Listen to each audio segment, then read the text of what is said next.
Hello students, today we are going to study chapter number 14 semiconductors of 11th standard. Electrical conduction in solids. Electrical conduction in solid takes place by transport of charged molecules and it depends on its temperature, the number of charge carriers, how easily these charge carriers can move inside a solid. There can be three types of electrical conductors. It could be good conductor, semiconductor, or bad conductor. And bad conductor, we call them insulators.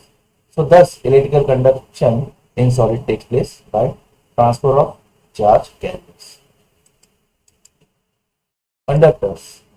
Conductors are such metals which have very high electrical conductivity. For example, conductivity of silver is 6.25 into 10 raised to 7. Metals have number of electrons available for electrical conduction. A typical metal has 10 raised to 28 electrons per meter cube. These electrons are called free electrons. Metals are good conductors of electricity due to large number of free electrons. Insulator. Insulator or bad conductors like glass has a very low electrical conductivity of the order of 10 raised to minus 10. Insulators have very small number of free electrons. Example, glass, wood, rubber. So this was about insulator. Semiconductor. We have seen metals, insulator, now semiconductor. Material whose conductivity lies between conductor and that of insulator, that are called as semiconductor. The number of charge carriers in semiconductor and their structure can also be designed to suit our requirement.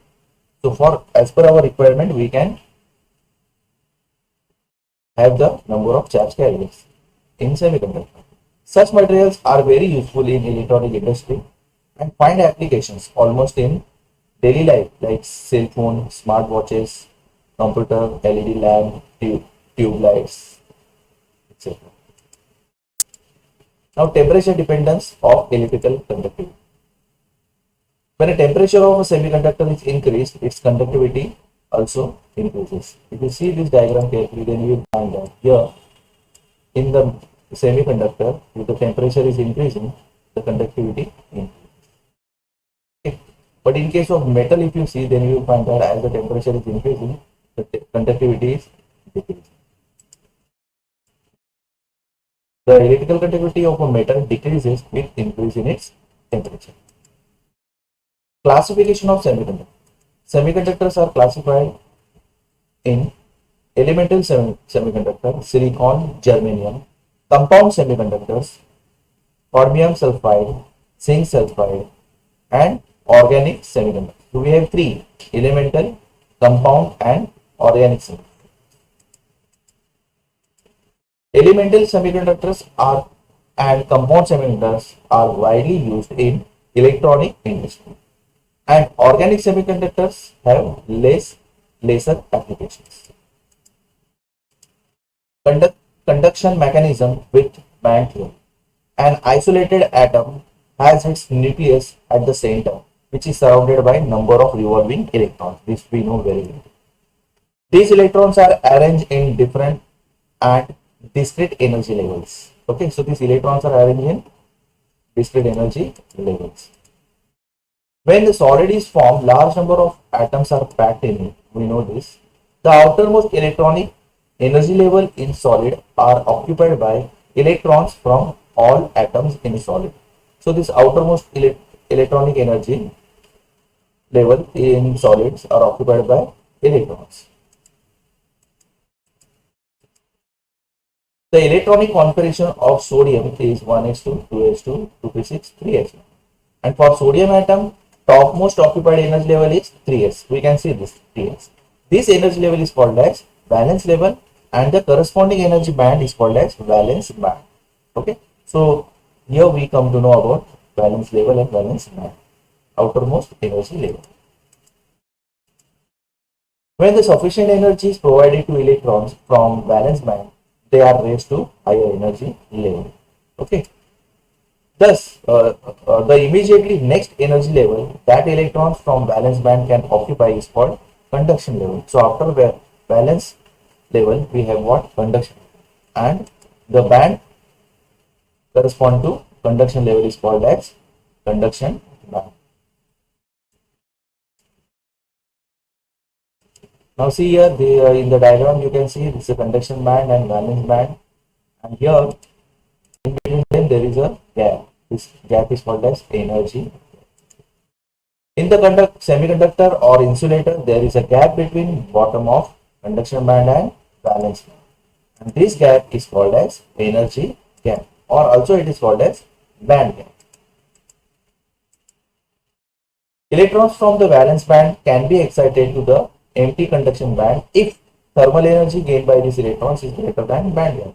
So we have seen in the previous slide, there is a band gap, and if the electron gets excited to the empty conduction band only if the thermal energy is greater than the band gap. In case of sodium, electrons from the band can gain thermal energy and occupy a slightly higher energy level. So in case of sodium also, what happens? Electron goes to the band gap if they get the thermal energy, because the 3s band is half filled. Electron can also gain energy when on external electric field is applied to a solid. So electrons can also gain what? Energy when they get the electric field, but the energy gained by the electric field is what? Very small. Hence, only electrons at the topmost energy level gain such energy and participate in electrical conduction. So only topmost energy level can gain such a electron can gain such a energy. Bands, metal. Now, in case of metal, if you see the diagram, you will find that here conduction band, valence band, and there is no gap, no energy gap, no band gap. Okay, these both the bands are what? Overlapping. For metal, the valence band and the conduction band overlap, and there is no gap. Electrons therefore find it easy to gain the electrical energy when some external electric field is applied. So electron can get the energy, and they are therefore easily can go from conduction to valence. For semiconductor, if you see here, in case of semiconductor, here there is a gap. The conduction band and valence band, and there is a gap. In semiconductor, the band gap is small. When excited, electron gain energy and occupy energy level in conduction band. So they occupy the energy in the conduction band easily and can take part in electric conduction. Now, we have seen metal, semiconductor, and now insulator. If you see the diagram here, you will find the gap is very large, okay, big gap, conduction band and valence band. Insulators have a wide gap between the valence and conduction band. In insulator, therefore, electrons find it very difficult to gain sufficient energy and occupy the energy level in the conduction band. Diamond has band gap by electron volt. Intrinsic semiconductor. A pure semiconductor is called as an intrinsic semiconductor, and it is silicon and germanium. Silicon has an atomic number 14 and valence is 4. One silicon atom is surrounded by 4 silicon atoms at the corner. So here one silicon atom is surrounded by what? 4 silicon atoms. Hence each atom of silicon forms a 4 covalent bond. So each silicon atom forms what? 4 covalent bonds. Now in intrinsic semiconductor at absolute zero temperature, all valence electrons are tightly bound. Okay, so at absolute zero temperature, all the electrons are what? Tightly bound to the respective atoms. Electrons are not available for conduction. Okay, conduct electricity through the crystal.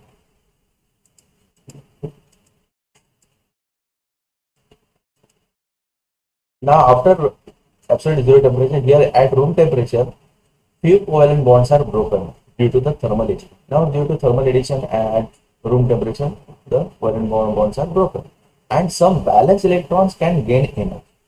So valence electrons can gain the energy and thus valence electrons move to the conduction band. And when they go, if you see the diagram here, you can see when the valence electron goes from here to here, see this electron, here there is a produce what hole, vacancy. This also there was a electron, it goes up, and here the vacancy is created. Here also electron goes up, vacancy is created. Electron goes up, vacancy created. So this vacancy created, that is a hole, and the hole has what positive charge. So it creates a vacancy as shown in the figure. These vacancies of the electron in the valence band is called as a holes. The holes are thus absence of electrons and they carry positive charge. For an intrinsic semiconductor, number of holes per unit volume and the number of holes, the electrons per unit volume is same. The electronic conduction of intrinsic semiconductor is very low because we know that no electrons are free. Now, after intrinsic, we have extrinsic semiconductor. What is that? Conductivity of an intrinsic semiconductor we can increase by adding the impurity. So if we add impurity into intrinsic semiconductor, we can increase its conductivity. And this process of addition is called as what? Doping. This process of addition is called as what? Doping. So here we have a semiconductor with impurity is called as a dope, intrinsic, extrinsic semiconductor or dope semiconductor. And the impurity is called as dopant. Impurity is called as what? Dopant.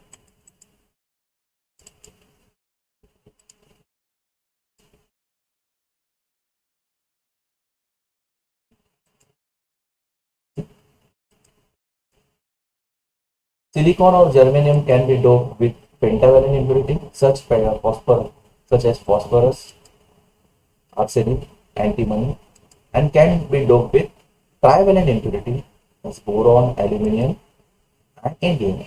So silicon and germanium, this semiconductor, we can dope with pentavalent or trivalent impurity. So what happens when we add pentavalent and trivalent impurity? Extrinsic semiconductor can be of two types when we add pentavalent and trivalent impurity. One we have N type semiconductor and second we have P type semiconductor.